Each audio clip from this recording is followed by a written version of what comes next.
कि तू तकदीर वाला है कि तेरे घर लड़की पैदा हुई है। लड़की देवी का रूप होती है। दुर्गा, लक्ष्मी, बीबी मरियम, बीबी फातिमा ज़हरा, ये सब लड़कियां ही थी ना। और ये क्यों भूल जाता कि तुझे जिसने जन्म दिया तेरी माँ, वो भी एक औरत थी। तो आज इसलिए रो रहा है कि भगवान ने तेरे घर में लड़की पैदा की है। और मैं इसलिए रो रहा हूं कि मेरे घर लड़की पैदा क्यों नहीं हुई।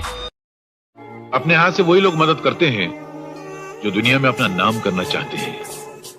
दूसरे बुलाकर मदद करने से आप सामने वाले की गरीबी का अपमान करते हैं, उसे एहसास दिलाते हैं कि वो गरीब है, मोहताज है, मुफलिस है।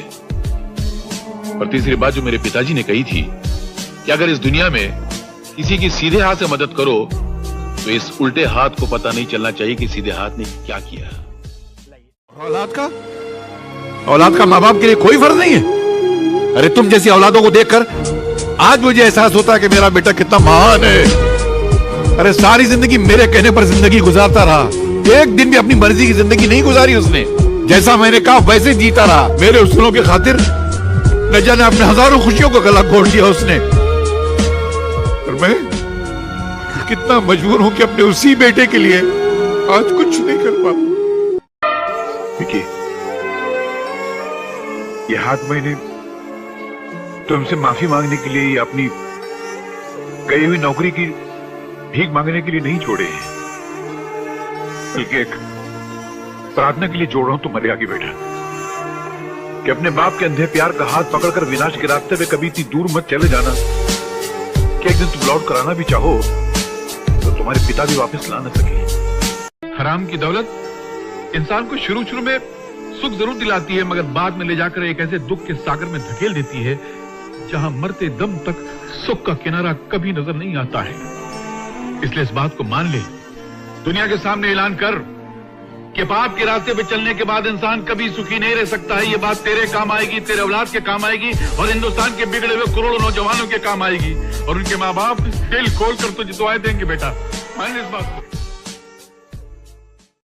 इस दुनिया में लाखों ऐसे बूढ़े हैं जो या तो अकेले हैं या बेमुरव्वत बेगैरत औलादों के बाप हैं, जो भूख से तड़प तड़प के मर जाते हैं मगर उनके मुंह में पानी डालने वाला कोई नहीं होता है।